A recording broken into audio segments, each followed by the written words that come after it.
Check करना वो जो सब्जियों का ऑर्डर दिया था वो आया या नहीं आया। मैम मुझे राकेश ने बताया कि बचा हुआ सारा खाना फेंक दिया।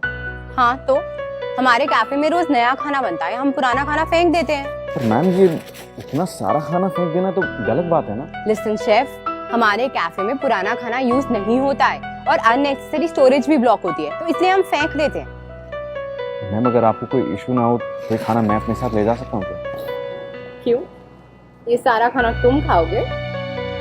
मैम मैं सोच रहा था कि जैसे ही कैफे बंद होगा पास में गरीब लोगों की बस्ती है तो वहाँ मैं खाना बांट दूंगा। तुम्हें क्या लगता है रात के 11 बजे बस्ती के लोग वहाँ पर तुम्हारा इंतजार करेंगे कि कोई आएगा और उन्हें खाना देगा? हम बहुत से लोग तो वहाँ बिना कुछ खाए पिए ऐसे ही सो जाते हैं भूखे पे। अगर रात के 11 बजे तुम बस्ती में जाकर खाना बांटोगे तो सुबह यहाँ टाइम पर आकर कौन कैफे खोलेगा? मैम वो मैं आ जाऊंगा, मैं मैनेज कर लूंगा, सुबह कैफे में आ जाऊंगा। मैम जाकर ये खाना डस्टबिन में फेंक दो, ये खाना कोई नहीं खाएगा। मैम मैम आप प्लीज समझने की कोशिश करिए, इस खाने के थ्रू हम उनकी हेल्प कर रहे हैं। देखो तुम्हें जो करना है ना वो तुम करो, बस मेरा टाइम वेस्ट मत करो और सुबह टाइम पर आकर कैफे खोलना। Get that? Now move.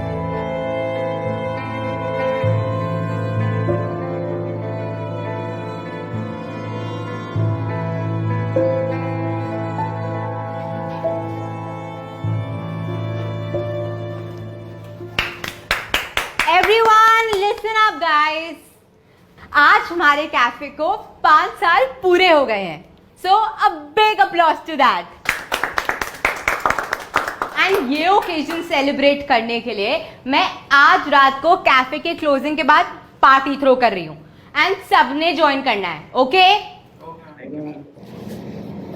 Congratulations ma'am. Thank you. Ma'am मैं ये पूछ रहा था कि मुझे आधे घंटे के लिए ना बाहर जाना होगा। लेकिन क्यों? कैफे की तो क्लोजिंग हो जाएगी ना तब तक। हाँ मैम, पर मुझे वो बस्ती में खाना देने के लिए जाना होता है लोगों को। तुम पागल हो क्या? लोगों को खाना बांटने के लिए तुम हमारी पार्टी लेट ज्वाइन करोगे? मैम मैं वहाँ रोज जाता हूँ तो लोग मेरा इंतजार कर रहे होते हैं। तुम एक दिन नहीं जाओगे ना तो किसी को कोई फर्क नहीं पड़ने वाला है, कोई नहीं इंतजार कर रहा होगा वहां पे तुम्हारा। मैम अगर एक इंसान भी वहाँ मेरा वेट कर रहा होगा ना तो उसके लिए मुझे वहाँ जाना ही पड़ेगा।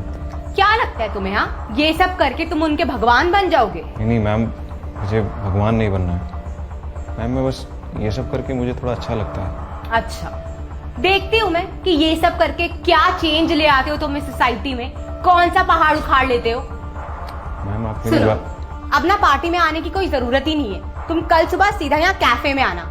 जाओ, जाकर अपना काम करो।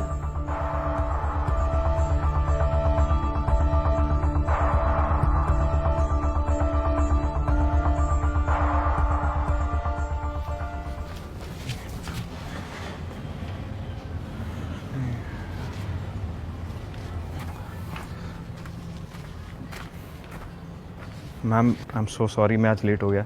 मैम एक्चुअली हुआ क्या था कि मैं खाना कल बहुत ज़्यादा बच गया था तो मैं दूसरी बस्ती में देने के लिए चला गया। आगे से नहीं होगा मैम। रिलैक्स, इट्स ओके, कोई बात नहीं। पर मैम आपने तो मुझसे कहा था कि ये खाना देने के चक्कर में मुझे लेट नहीं होना चाहिए। तुम टेंशन मत लो, मैं इस बात को समझ ही नहीं पाई और इसलिए मैं तुमसे माफ़ी भी मांगना चाहती हूँ। मैम आप ये क्या कह रहे हैं, मुझे कुछ समझ नहीं आ रहा। आज सुबह मैं कैफे थोड़ा जल्दी आ गई थी और तभी मेरे पास एक आदमी आया। मैडम ये होटल आपका है? जी हाँ मेरा है, क्या बात है? मैडम आप भगवान हो, आपके इस होटल के खाने की वजह से आज हमारे बस्ती में कोई भूखा नहीं सोता। मेरे होटल के खाने की वजह से?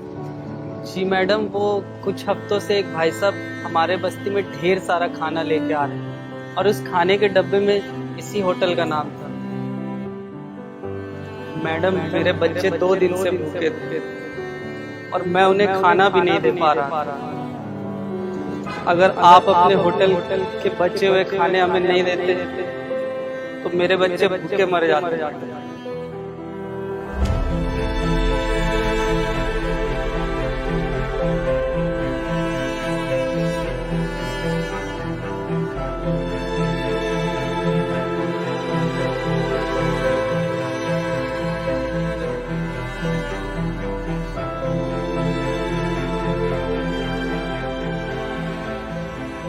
आपका बहुत बहुत शुक्रिया मैडम।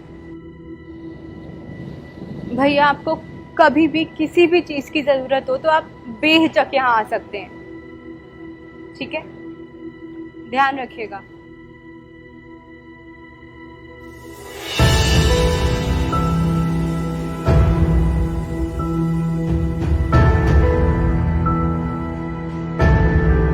और तब मुझे पता लगा कि तुम्हारे इस खाना बांटने की वजह से तुम कितने लोगों की मदद कर रहे हो। मैम जितना भी खाना बांटता हूँ उससे पूरी दुनिया के लोगों की भूख तो नहीं मिटती होगी, पर जितने भी लोगों को खाना मेरी वजह से मिल पाता है मेरे लिए वो बहुत है मैम। तुम्हें पता है मैं कभी समझ ही नहीं पाई कि तुम्हारी इस आदत की वजह से तुम इस दुनिया में कितना बड़ा चेंज लेकर आ रहे हो, and I am really sorry for that. Ma'am मुझे ये नहीं पता कि मैं कितना बड़ा चेंज लेकर आ रहा हूँ। मैं बस इतना जानता हूँ मैम, जब भी मैं उस बस्ती के लोगों में खाना बांटता हूँ तो उनके चेहरे पर एक खुशी आ जाती है, और वो खुशी देखकर मुझे बहुत अच्छा लगता है। तुम बिल्कुल ठीक कह रहे हो। अब ये बताओ, क्या मैं भी तुम्हारे साथ बस्ती के लोगों को खाना बांटने चल सकती हूँ? ये तो बहुत अच्छी बात है मैम, आप चलो मेरे साथ।